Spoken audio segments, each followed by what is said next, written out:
Capítulo 8. Impuestos locales, primera parte. Tras la promulgación de la Constitución española, la primera regulación de las haciendas locales se realizó en ejecución de la previsión de la Ley 7/1985, reguladora de las bases del régimen local, estando representada por el Real Decreto Legislativo 781/1986, por el que se aprueba el texto refundido del régimen local. El sistema de recursos de las haciendas locales del texto refundido del régimen local diferenciaba entre recursos tributarios y no tributarios. Los primeros los clasifica en impuestos, tasas y contribuciones especiales y además contempla las participaciones en tributos del Estado y de las comunidades autónomas y los recargos en tributos estatales. La imposición municipal no difería sustancialmente de las anteriormente existentes. Incluye las contribuciones territoriales, urbana y rústica y pecuaria, y las licencias fiscales de actividades comerciales e industriales y de actividades profesionales y de artistas. La gestión de todos ellos se conserva el Estado con la colaboración de las entidades locales, así como los impuestos sobre radiación, solares, incremento del valor de los terrenos, circulación de vehículos, gastos suntuarios y publicidad. Los ingresos no tributarios estaban representados por las subvenciones y transferencias de otros entes públicos, los procedentes de operaciones de crédito, las prestaciones personales y de transporte, las multas, los tributos con fines no fiscales y otros ingresos tales como cánones por concesión o arrendamiento de bienes demaniales o de servicios públicos. Posteriormente se promulgó la Ley 39/1988, reguladora de las haciendas locales, que diseñó un sistema de financiación sustentado sobre los recursos tributarios y la participación de los municipios y provincias en los ingresos del Estado. Dicho sistema se ha revelado insuficientemente al no poder dotar a las arcas municipales de la financiación que precisan, si bien se ha revelado como el origen de la vigente configuración financiera municipal. Dicha ley sufrió una reforma llevada a cabo por la Ley 51/2002 de medidas fiscales administrativas y del orden social, que se centró en varios elementos. Destacan los siguientes. 1. El establecimiento de un modelo estable de financiación local no sometido a profundas revisiones quinquenales. 2. La reforma integral del impuesto sobre bienes inmuebles, cuya gestión catastral se desgaja de la Ley de la Hacienda Local para pasar a regularse en la Ley 48/2002 de Catastro Inmobiliario. 3. El establecimiento de amplias exenciones en el impuesto sobre actividades económicas, que ha pasado a ser una fuente de recursos de segundo orden ante las exenciones que se contemplan en él. Y 4. El reforzamiento de las potestades de las entidades locales para la concesión de beneficios fiscales en los tributos locales a través de la incorporación legal de múltiples exenciones potestativas. Esta misma Ley 51/2002 habilitó al Gobierno para refundir en un solo texto las disposiciones vigentes en materia de haciendas locales. Y en ejecución de dicho mandato se aprobó el Real Decreto Legislativo 2/2004, por el que se aprueba el texto refundido de la Ley Reguladora de las Haciendas Locales. Es esta la norma la que rige la obtención de recursos que nutren la hacienda municipal. Pasamos al sistema tributario local en la Ley de Haciendas Locales. La Ley de Haciendas Locales intentó racionalizar y modernizar la estructura de los tributos locales. Estos tributos serán ahora de titularidad y gestión municipales, sin perjuicio de que la propia ley prevea diversas fórmulas de colaboración y delegación en la gestión, en la que implica tanto al Estado como a las comunidades autónomas y diputaciones provinciales. Consciente el legislador de que es el Estado quien goza de la experiencia gestora y de que son muchos los municipios que carecen de los suficientes medios materiales y personales para acometer esa labor. Es el caso de la gestión compartida en el impuesto sobre bienes inmuebles y en el impuesto de actividades económicas. Por ello también el legislador ha procurado simplificar los procedimientos de gestión, lo que ha dado lugar a críticas en la medida en que ello puede incidir negativamente en la determinación de la capacidad económica real, que es la que debe someterse a gravamen. Pasamos al apartado 1 de los impuestos municipales. El texto refundido de la Ley Reguladora de las Haciendas Locales estructura los diversos impuestos por materias, quedando configurado el marco impositivo municipal como seguidamente se indica. Letra A. Impuestos obligatorios. El impuesto sobre bienes inmuebles, que es el IBI, que sustituyó a las contribuciones territoriales, rústica y pecuaria y al impuesto sobre solares, sobre la cuota del IBI y la Ley de Haciendas Locales se estableció un recargo a favor de las áreas metropolitanas. El IBI ha sufrido diversas modificaciones, todas ellas derivadas en cierta medida de las dificultades derivadas de catastrar todo el territorio nacional a la vinculación del impuesto a una materia tan compleja y cambiante como es el urbanismo, lo que provoca desfases conceptuales resultantes de la estanquidad propia de las normas tributarias y a la determinación del valor real del inmueble como límite de la capacidad económica a gravar.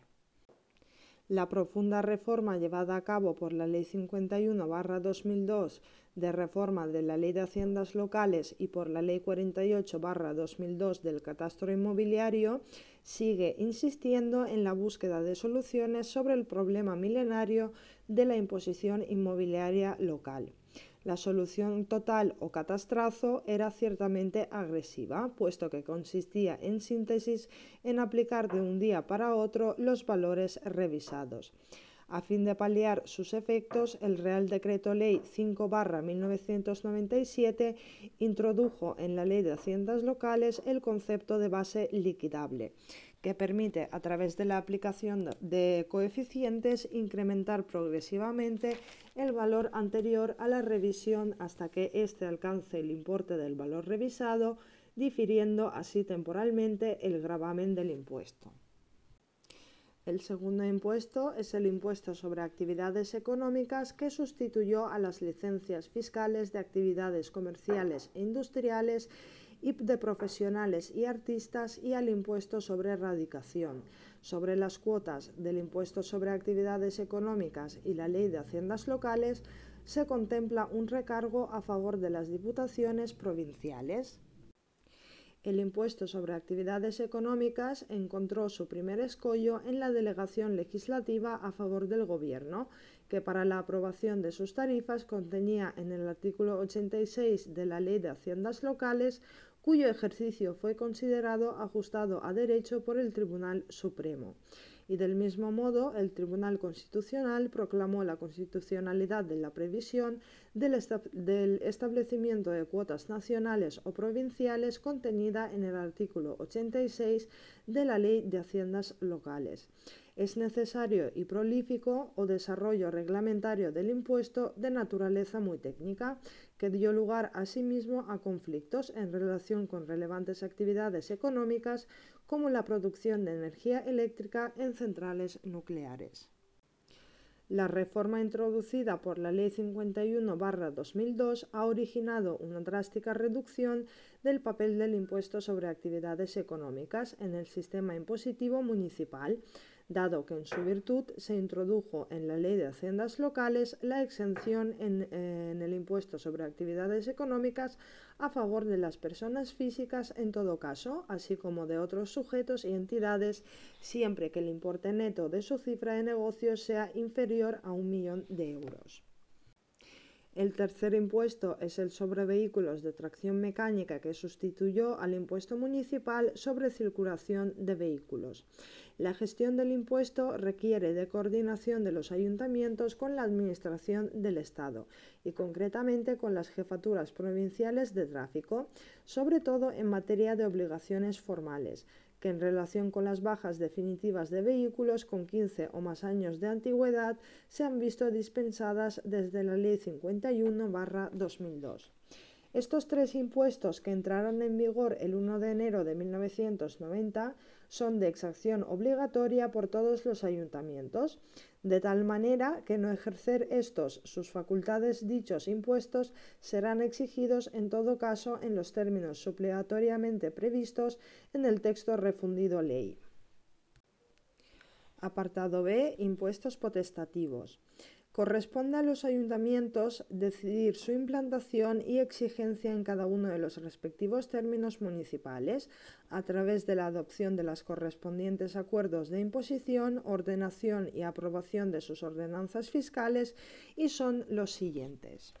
1. Impuesto sobre construcciones, instalaciones y obras que grava la capacidad económica puesta de manifiesto por la realización de una de ellas. La aplicación del impuesto sobre construcciones, instalaciones y obras puso de manifiesto problemas vinculados a la doble imposición. En relación con las tasas municipales por licencia de obras y por aprovechamientos especiales de vuelo, suelo y subsuelo de las vías públicas municipales.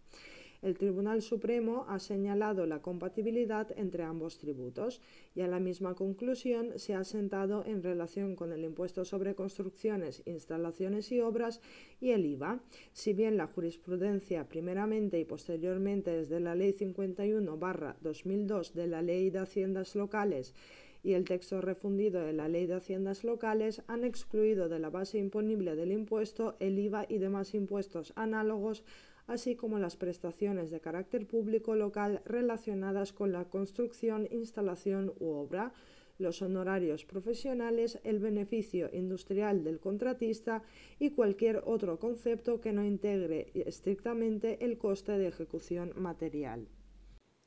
Otros problemas vinculados al urbanismo han sido los derivados de la posibilidad de gravar los proyectos de urbanización con el impuesto sobre construcciones, instalaciones y obras. En este caso, el Tribunal Supremo, invocando que dichos proyectos, una vez aprobados, son verdaderos actos de ejecución de los instrumentos de planteamiento, ha señalado que no se encuentran sujetos al impuesto sobre construcciones, instalaciones y obras ni a tasas por licencias de obras.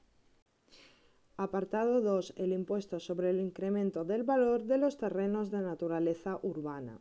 Este impuesto sustituyó al impuesto municipal sobre el incremento del valor de los terrenos. Los principales cambios de esta nueva figura impositiva se traducen en su conexión con el IBI, tanto en materia de gestión como de valoraciones, dado que el incremento se calcula a partir de la aplicación al valor catastral del inmueble vigente al tiempo de la transmisión gravada, de tipos y coeficientes en función del número de años transcurridos desde la adquisición del inmueble hasta la producción de la citada transmisión. Por su conexión con el IBI, los problemas que afectan a este impuesto son similares, pero presenta otros particulares o específicos. Ha sido notoria la polémica generada por la concreción del periodo de generación del incremento del valor, en caso del inmueble que al tiempo de su adquisición no era de naturaleza urbana a efectos del impuesto y posteriormente adquirieron dicha naturaleza. El Tribunal Supremo fijó la sujeción por todo el periodo que medía entre la adquisición y la transmisión. Más recientemente se ha considerado que en algunos supuestos el régimen de determinación de la plusvalía sometía a imposición situaciones inexpresivas de capacidad económica dado el automatismo en la determinación de su base imponible que excluía todo contraste entre valores reales de transmisión y de adquisición. El Tribunal Constitucional ha declarado inconstitucional y ha anulado los preceptos que establecían la aplicación obligatoria de la regla objetiva de determinación del incremento, provocando el consiguiente vacío normativo. Y precisamente por ello se ha introducido una reforma del impuesto efectuada en virtud del Real Decreto Ley 26/2021 por el que se adapta el texto refundido de la ley reguladora de las haciendas locales, aprobado por el Real Decreto Legislativo 2/2004, a la reciente jurisprudencia del Tribunal Constitucional respecto del impuesto sobre el incremento de valor de los terrenos de naturaleza urbana. Y apartado 3, impuestos sobre gastos suntuarios en la modalidad de los cotos de caza y de pesca, que fue convalidado por la Ley 6/1991. Y pasamos a las tasas, precios públicos y contribuciones especiales. La Ley de Haciendas Locales intentó reordenar la larga lista de tasas y contribuciones especiales dispersas hasta ese momento, racionalizando la misma, habiéndose consolidado el tradicional principio del beneficio como criterio de distribución del coste de las actividades, servicios u ocupaciones y aprovechamientos de mañales gravados, quedando el principio de capacidad económica como un criterio programático que podría tenerse en cuenta para la determinación de la cuantía del gravamen. Asimismo, siguiendo la Ley 8/1989 de tasas y precios públicos, recondujo a la figura de los precios públicos el gravamen por la utilización privativa y el aprovechamiento especial del dominio público local, y por la prestación de servicios o realización de actividades administrativas de solicitud o recepción no obligatoria ni susceptibles de ser prestados o realizados por el sector privado a la figura de los precios públicos. El Instituto del Precio Público dio origen a toda una polémica resuelta en cuanto a la ley estatal que los regula con la sentencia 185/1995, dictada hallándose pendiente diversos recursos de inconstitucionalidad interpuestos contra la Ley de Haciendas Locales y que afectaban de lleno a la regulación de los precios públicos. En la citada sentencia, el Tribunal Constitucional, a través del estudio del concepto de prestación patrimonial de carácter público, resolvió el problema, subrayando la necesidad de regulación por la ley de aquellas prestaciones públicas que los entes públicos exigían en relación con los hechos o situaciones en las que el ciudadano carezca de libertad para optar por su asunción. Lo que sucede en todos aquellos supuestos de monopolio de hecho o de derecho del ente exactor, esto es utilización privativa o aprovechamiento especial del dominio público local, así como en aquellos supuestos en que vengan impuestas al ciudadano por disposición legal o reglamentaria o por razón de actividades o servicios imprescindibles para su vida privada o social. La sentencia del Tribunal Constitucional 185/1995 dio lugar a una nueva reordenación estatal de las tasas y precios públicos, llevada a cabo por la Ley 25/1998, que trasladó de nuevo a la tasa el gravamen por la utilización privativa o el aprovechamiento especial del dominio público, así como por actividades y servicios locales, siempre que concurran cualesquiera de las citadas circunstancias, como el monopolio de hecho o derecho, imposición legal o reglamentaria de la prestación, o que se trate de bienes, servicios o actividades imprescindibles para la vida privada o social del solicitante. En el ámbito local, la Ley 25/1998 modificó la Ley de Haciendas Locales, incorporando miméticamente a esta la regulación asumida para las tasas y precios públicos estatales en la Ley 25/1998. Posteriormente, la sentencia del Tribunal Constitucional 233/1999, que resuelve los recursos de inconstitucionalidad interpuestos contra la Ley de Haciendas Locales, se limitó a señalar el necesario respeto al principio de reserva de ley en la regulación de aquellas prestaciones patrimoniales de los entes locales que, conforme a la sentencia del Tribunal Constitucional 185/1995, participen de la naturaleza de prestaciones patrimoniales de carácter público, considerando el Alto Tribunal que la ordenanza puede colmar en muchos aspectos las exigencias de la reserva de ley, puesto que en el ámbito local la ordenanza es la ley del municipio y satisface dicho principio de reserva de ley, al tiempo que armoniza el mismo con el de autonomía local. Con la Ley 25/1998, la tasa recupera su tradicional protagonismo como figura que grava la ocupación y aprovechamiento del dominio local y las actividades y servicios locales, y el precio público ha pasado a convertirse en una figura de segundo orden no tributaria. Las contribuciones especiales perviven como recurso financiero de las entidades locales, aunque solo sea por tratarse de un instituto de secular vinculación a las haciendas locales. Lo cierto es que en unos casos por su impopularidad y en los demás por su incompatibilidad con los mecanismos de la gestión urbanística se perciben ciertas cautelas en su utilización, cautelas que se ven incentivadas asimismo por los tradicionales problemas de gestión, que es el devengo, fraccionamiento de pagos, compensaciones, devoluciones en caso de pérdida de la condición de sujeto pasivo, notificaciones individuales y publicaciones, participación de los afectados mediante constitución de asociaciones administrativas de contribuyentes, etc. Si bien la sentencia del Tribunal Constitucional 233/1999 ha declarado que la exigencia anticipada del importe de las contribuciones especiales no es arbitraria ni discriminatoria, como también ha declarado ajustado a derecho el porcentaje del 90% del coste soportado por la entidad local como tope máximo de la base imponible de las contribuciones especiales. En todo caso, la principal innovación de la Ley de Haciendas Locales fue configurar este recurso municipal como tributo de exacción voluntaria, aunque manteniendo su carácter de recurso afectado a los fines de su imposición. A diferencia del texto refundido del régimen local, la Ley de Haciendas Locales no contempla contribuciones especiales por mejora de servicios públicos, ni la calificación como especial del beneficio obtenido por el sujeto pasivo, que sin embargo se induce en la conceptuación de los sujetos pasivos como personas especialmente beneficiadas. Asimismo, la aplicación de la Ley de Haciendas Locales ha planteado problemas en cuanto a la consideración de determinadas entidades como sujetos pasivos de este tributo. El caso más relevante es el de las compañías de seguros del ramo en caso de contribuciones especiales por establecimiento o ampliación de los servicios de extinción de incendios, previsión legal cuya constitucionalidad fue declarada por la sentencia del Tribunal Constitucional 233/1999 por entender que dichas compañías reciben un beneficio especial por la disminución del riesgo de siniestrabilidad derivado del hecho imponible.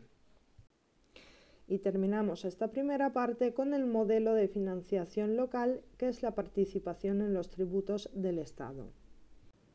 La Ley de Haciendas Locales previó inicialmente un sistema de participación de municipios y provincias en los tributos del Estado con carácter genérico. La propia Ley de Haciendas Locales establecía que el modelo de financiación previsto en ella tendría una vigencia quinquenal, por lo que se produjeron sucesivas modificaciones quinquenales de la Ley de Haciendas Locales. La última de ellas a través de la Ley 50/1998 a fin de establecer el sistema de financiación correspondiente al quinquenio 1999 hasta el 2003. La Ley 51/2002 puso fin a esa regulación y estableció en la Ley de Haciendas Locales un modelo de financiación local con vocación de permanencia, inspirado en criterios similares a los del sistema de financiación de las comunidades autónomas de régimen común y ciudades autónomas de Ceuta y Melilla, en el que a su vez diferenciamos dos sistemas. El primero es el sistema de financiación dual, aplicable a los municipios capitales de provincia o de comunidad autónoma o con población del derecho igual o superior a 750.000 habitantes, provincias y comunidades autónomas uniprovinciales que a la entrada en vigor de la Ley 51/2002 no hubieren integrado su participación en tributos del Estado como entidad análoga a las provincias, en las que les pudiere corresponder con arreglo a su naturaleza institucional. Junto a estas entidades locales, los definidos como municipios turísticos no comprendidos en el artículo 111 del texto refundido ley tendrán también un sistema de financiación dual, constituido de una parte por la cesión de recaudación del impuesto estatales y de otra por la participación ordinaria en los tributos del Estado, reducida en la cuantía resultante de ponderar el índice de evolución referido en el artículo 123 del texto refundido de la Ley de Haciendas Locales, la cuantía de la cesión de la recaudación de los impuestos sobre hidrocarburos y sobre las labores del tabaco. En todo caso, debe señalarse que la cesión de impuestos estatales lo es solo en cuanto a sus rendimientos recaudatorios, sin que se cedan competencias normativas de gestión, liquidación, recaudación e inspección, así como tampoco competencias de revisión de los actos que se dicten en vía de gestión de dichos tributos, correspondiendo exclusivamente al Estado su titularidad y el ejercicio de todas ellas. El segundo sistema es el del resto de municipios no contemplados en el precedente apartado, provincias y demás entes asimilados no incluidos en el artículo 135 del texto refundido de la Ley de Haciendas Locales y se financiarán con cargo a participaciones ordinarias en los tributos del Estado, determinadas globalmente para unos y otras que serán distribuidas conforme a los criterios contemplados en el propio texto refundido Ley.